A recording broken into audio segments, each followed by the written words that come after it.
Nosferatu do Robert Eggers, para mim, é o jeito como todo remake ou recontagem ou soft reboot ou qualquer nome que você vá usar aí em Hollywood deveria ser feito. Ele é feito para mim da mesma maneira que Cabo do Medo foi feito, que Enigma do Outro Mundo foi feito, que até mesmo Scarface foi feito, que é você pegar uma história que já foi contada, né, uma história que já é conhecida por parte do público, e você recontar essa história, só que agora com a roupagem, com uma direção muito específica, com todas as camadas e características de um autor. E acho que essa é a parada legal desse filme, ele tem todas as características que fazem o Robert Eggers ser esse diretor que tem chamado tanta atenção no cenário atual de Hollywood. Pra quem não faz a menor ideia do que é Nosferatu, acho importante até dizer, né, Nosferatu é um filme de 1922, ele é considerado aí um dos primeiros grandes filmes do gênero de terror, se não for o primeiro. Ele é responsável pela popularização dos vampiros na cultura pop, né, o primeiro grande responsável a dar esse pontapé.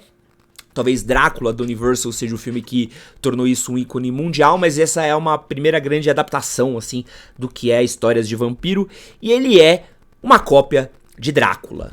Pra quem não sabe, Nosferatu, ele é uma cópia não autorizada de Drácula, que até mesmo sofreu um processo na Alemanha, onde eles simplesmente pegaram a história que tem no livro do Drácula, trocaram o nome de alguns personagens, trocaram uma ou outra situação, eu tô sendo bem gentil assim, porque foram poucas as situações que foram trocadas, e resolveram lançar esse filme. E aí, Robert Eggers, que é apaixonado por esse filme, é um projeto de paixão por ele. Robert Eggers, que é um diretor que chamou muita atenção do mundo com seu filme A Bruxa. Depois ele fez outros lançamentos aí que se destacaram bastante, como O Farol, ou até mesmo O Homem do Norte, né, que foi um fracasso comercial, mas é um filme que ele gerou uma certa repercussão aí nas redes e nas bolhas cinéfilas. E agora ele tá vindo com esse projeto de paixão dele, que é Nosferatu. A parte boa que eu tenho pra dizer desse filme é que ele é talvez o filme mais palatável de Robert Eggers, onde você consegue apresentar pra novas pessoas. Uma coisa que eu sofro com alguns filmes dele é que eu quero mostrar pra alguém e às vezes a pessoa vê a bruxa, a pessoa vê 15 minutos da bruxa e já fala, pô, nossa, não sei se eu quero muito ver esse filme não, assim, a pessoa dá uma desencanada, né? O Farol, então, esquece. Então acho que esse é um filme que ele vai servir como parte de entrada pra um grande público para assistir a obra do Robert Eggers, que vai ajudar ele a se popularizar. Pelo que eu vi, as primeiras bilheterias, os primeiros dados de bilheteria que saíram, o filme tá indo bem, então acredito que ele vai ter uma boa rodagem nos cinemas, o que pode ajudar com que o Robert Eggers tenha uma longa vida em Hollywood, possa fazer novas obras, traga mais público para conhecer os filmes dele. Porém, ao mesmo tempo que esse é o filme mais palatável do Robert Eggers, né, o mais fácil de você apresentar para um grande público, eu também acho que esse é o filme mais normalzinho do Robert Eggers. E quando a gente tá falando de um diretor que ele é tão característico por ser meio doidão das ideias, isso me entristece um pouco. Mas é um baita de um filme. E antes de eu continuar falando sobre ele, eu quero me apresentar. Pra quem não me conhece, meu nome é Edson Castro, o seu melhor amigo na internet. Se você não é inscrito nesse canal, eu quero convidar você pra se inscrever. Nesse canal eu dou dicas de cuidado pessoal, de como cuidar de você mesmo, da sua saúde mental, da sua carreira, da sua vida, dos seus relacionamentos. E às vezes eu falo um pouquinho de alguns filmes, séries ou obras que eu assisto por aqui. Esse canal tá levemente de férias, né? Meu time inteiro tá de férias, só eu tô trabalhando. Então eu tô fazendo algumas lives, alguns cortes, mas daqui uma semaninha a gente tá de volta com nossos vídeos originais saindo aí todos os dias, tá? Comenta aí pra mim se você já assistiu Nosferatu, o que você achou. Quero saber, porque eu tô muito curioso pra saber a opinião das pessoas desse filme daqui. E comenta aí pra mim qual o próximo filme que você quer ver eu falando, qual o próximo grande lançamento, não sei, tem algum filme que tá chegando aí. Se você quiser que a gente converse por aqui, me avisa. Pra começar, esse filme ele tem todo o domínio técnico que o Robert Eggers tem da fina arte, da nobre arte do cinema, assim.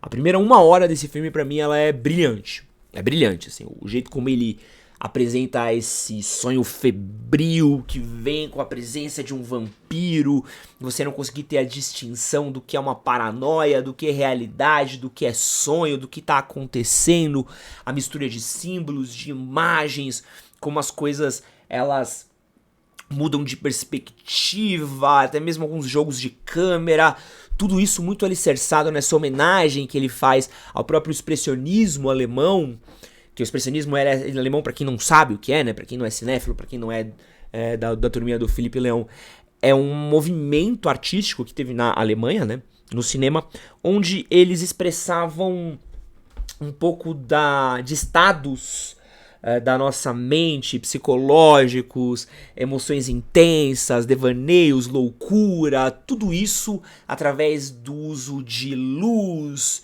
de enquadramentos, de distorção de imagem. E aí, Nosferatu é um filme que é um grande representante aí do expressionismo alemão, assim como O Gabinete do Dr. Caligari e Metrópolis. Então ele esse movimento que Robert Eggers faz bastante homenagem, e acho que essa é a grande loucura que bate muito com a obra assim, do Robert Eggers, né? Porque ele gosta de fazer essa coisa que é essa retratação muito fiel do que é a época que aquele filme está se passando, né? Eu vi que ele contratou especialistas em cultura cigana para que pudesse retratar escritos, hábitos, roupas, costumes, para ser o mais fiel possível ao que seriam os ciganos naquela época. E ele é meio nóia, assim, né? E essa loucurinha dele também passa pelos cenários do filme, né? Porque ao mesmo passo que você olha e fala assim, cara, que isso aqui parece muito uma representação do que seria uma casa na Alemanha naquela época. Mas pelo ângulo que ele filma, pelo jeito como ele retorce a câmera, por onde ele bota, pelo uso de lente, uso de fumaça, neblina, o uso de muita luz natural, né? O Robert Eggers ele gosta muito dessa coisa da iluminação natural, que eu acho muito interessante. Faz com que esse filme ganhe uma aura muito diferente, né? Ela vai gerando você um pouco desse incômodo psicológico. Uma coisa que eu gosto muito, que é bem retratada nesse filme, é que a gente fala muito pouco sobre como antigamente o mundo era muito mais escuro do que ele é hoje, né? Então hoje a gente é muito iluminado por luzes de LED, lâmpadas de LED, posicionadas estrategicamente em cima, à frente, aos lados, quando você entra numa igreja, quando você entra num edifício, quando você entra numa casa, tudo é muito iluminado. Ao passo que 200, 300 anos atrás, tudo é iluminado à luz de vela, por fogo, por lareiras, por fogueiras. E isso gerava uma distorção de imagem, a projeção de sombras, a coisa do alto contraste. Às vezes você vê apenas a silhueta da pessoa e não a pessoa inteiramente ali iluminada. Então ele retrata muito bem esses cantos escuros do medo, desse medo irracional que a gente tinha de séculos passados. E a própria figura do Nosferatu, né, o Conde Orlok, ele é muito bem escondido nessas trevas. Talvez o que vai incomodar muita gente é essa retratação histórica muito fidedigna, né, do que seria um conde alemão na época que se retrata aquele filme, e que bate um pouco contra aí o que é a retratação que a gente tem da imagem clássica do Nosferatu, né. A gente tem uma imagem muito clássica, é um monstro muito icônico, e aí ele acaba ter uma aparência que, apesar da presença dele aparentar muito medo, eu consigo ver a aparência do Conde Orlok virando meme muito rapidamente. Então, eu acho que ele é assustador a presença dele, eu achei foda, mas em alguns momentos ali eu dei um... Cara, que engraçado esse bigode aí. Então é uma parada muito arriscada o que ele faz, mas acho que essa é a parte do trabalho do Robert Eggers. O que me pega um pouco nesse filme é que eu acho que a partir da primeira 1 hora dele, depois de 1 hora que se passa o filme, até mesmo por conta da estrutura que tem o livro do Drácula, né, o próprio filme do Nosferatu, eu acho que ele dá uma baixada na bola e ele vira um filme normal, né? Então parece que tá vendo uma loucura, assim, uma parada mega conceitual, doida, maluca, que brinca. Mega conceitual não, vai, não é mega conceitual, mas é uma coisa bem provocativa e tal, e do nada ele é um filme normal. Lindo, mas é um filme normal. Acho que eu já vi um filme assim, né? Se aparenta muito até com o Drácula de Bram Stoker, assim, alguns momentos, algumas pegadas que ele faz. E aí isso me tira um pouco do... Pô, tá tão foda isso daqui que eu perdi um pouco do tesão que eu tava, né? E aí, ouso em dizer que eu acho que esse filme tem uma leve barriguinha no final, porque quando eu tava lá sei lá, no terceiro, quarto sonho delirante que a mina tava tendo, eu já tava de saco cheio, já tava, ai, puta, caraca, mano, mais uma vez ela tá tendo um sonho, tá não sei o que, então já entendi isso, né? Então acho que essa coisa do ritmo, ele se perde um pouco.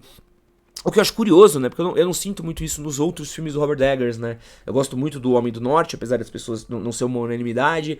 Eu gosto muito do A Bruxa. O Farol eu não amo, mas eu entendo. E eu não sinto isso do esticado demais, né? Acho que tudo tá dentro do tom dele.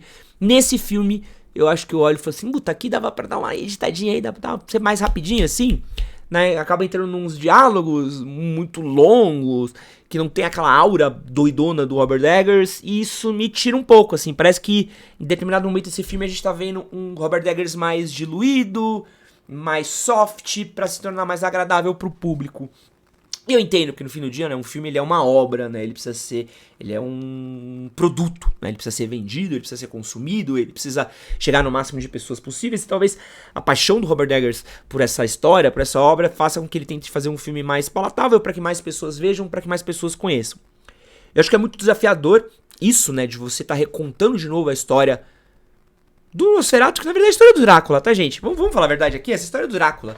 E eu sou muito fã do Drácula, eu sou um pinóia de Drácula, acho que eu já devo ter falado algumas vezes pra quem me viu acompanhando filmes, eu gosto de ver filmes aleatórios do Drácula, então...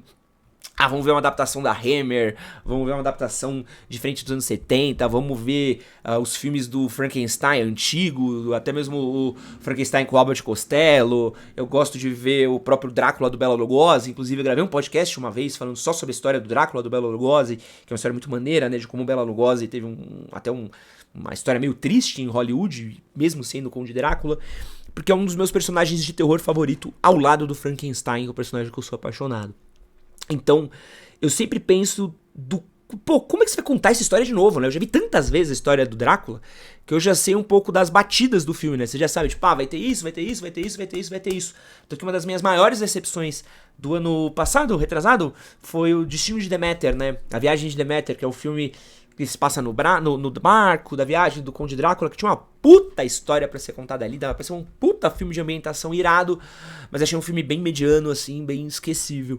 E eu acho que o Robert Eggers consegue fazer isso muito bem, trazendo as características dele pro jogo, né? Assim como eu disse, dos bons remakes que a gente vê, né? Enigma do Outro Mundo, Cabo do Medo, até mesmo o The Departed, do Martin Scorsese, que Infiltrados, né, acho que é o nome em português, que é um pouco de você pegar a obra original e vou dar a minha cara pra isso, a cara desse diretor pra isso, a pegada, o ritmo, o tipo de adaptação, o tipo de brincadeira. Então, se você pegar a adaptação do Francis Ford Coppola, é uma adaptação muito mais lúdica, né, então tem essa coisa dos cenários que ele faz, todos reais, em miniaturas, tudo tá em cena, tudo é efeito prático, tudo é uma coisa que faz homenagem à própria história do cinema, né? Drácula do Bram Stoker, do Francis Ford Coppola, é uma homenagem à indústria do cinema também, de certa maneira. E esse filme do Robert Eggers, ele é muito mais uma retratação histórica, febril, meio onírica, que brinca com o expressionismo alemão. Então ele traz os elementos dele e consegue destacar essas obras. Então, ao passo que a gente tá vendo a mesma história sendo recontada, cara, se você já assistiu qualquer filme do Drácula, tirando, sei lá, Drácula 2000, ou Blácula, não sei, talvez Drácula Morto Mais Feliz, mas você vai pegar que tem as mesmas batidas, assim, tá acontecendo as mesmas coisas, do mesmo jeito, nos mesmos momentos, mas, óbvio, trazendo essa referência ao próprio Nosferatu de 1922. O que eu gosto é que o Nosferatu de 1922, ele é uma figura muito mais puxada pro rato do que pro morcego. Então você vê que ele tem essa retratação junto com a peste, ele tem umas características mais puxadas pro que é um rato, pra esse animal nojento que espalha a peste. Então ele tem essa puxadinha mais característica desse filme e não tenta puxar essa coisa do morcego, essa coisa meio que a gente já viu milhares de vezes, né? Acho um bom filme, acho que é a melhor maneira de você apresentar Robert Eggers pra uma pessoa que nunca assistiu o Robert Eggers, mas não acho ainda que não é minha obra favorita do Robert Eggers, não diria isso, ainda continuo sendo A Bruxa, o meu filme favorito dele, e O Homem do Norte, mas o Homem do Norte é muito mais por causa da retratação de Hamlet, né, eu gosto muito de Hamlet, sou apaixonado por Shakespeare, e também por causa da cultura nórdica, dos vikings, esse tipo de paradas babojada que eu gosto bastante também, então a temática do Homem do Norte me gosto muito, me pega muito, então acho que ele não entra no meu top 2 do Robert Eggers, mas é um baita de um filme, é um baita do lançamento, é um baita do cinemão que a gente precisa, é um cinema de autor, é um cinema de qualidade, é um cinema muito prático, é um cinema muito bonito de ser visto, muito bem atuado, a atuação dos atores está impecável, Willem Dafoe, que já foi o Nosferatu em A Sombra do Vampiro, né, excelente filme, aliás, que as pessoas falam muito pouco a respeito, ele dá um baile fazendo o papel dele, o menino Lex Luthor, que me fugiu o nome dele agora também, o próximo Lex Luthor, excelente papel, tá excelente, muito bem mesmo. E o Bill Skarsgård como o Nosferatu, ele tem uma presença, ele tem a voz, o filme faz muito bem ele ser uma figura assustadora, mas a imagem dele, ainda acho que tem uma coisinha ali que tem um quesinho de meme, que talvez seja um lado mais infantil mesmo, talvez seja uma falha minha, de criação minha, tá? Mas um excelente filme, se possível vá ver no cinema com uma boa qualidade de som, com uma boa qualidade de imagem, não iria se arrepender. Pra mim, Nosferatu é um... Eu vou olhar aqui, ó, emocionado, feliz com o filme, 9 de 10. E eu fico muito feliz de ver que a gente tá readaptando obras e histórias aí dos monstros clássicos. Eu sou apaixonado pelos monstros clássicos da Universal, acho que são histórias que podem servir aí de pano de fundo pra gente contar vários dramas pessoais e reais. A gente já viu aí o Homem Invisível numa retratação muito boa. A gente viu agora Nosferatu, que é a história do Drácula, né, gente? Vamos falar a verdade aí. Também uma adaptação muito interessante. E a próxima é o filme do Lobisomem, dirigida pelo mesmo diretor do Homem Invisível.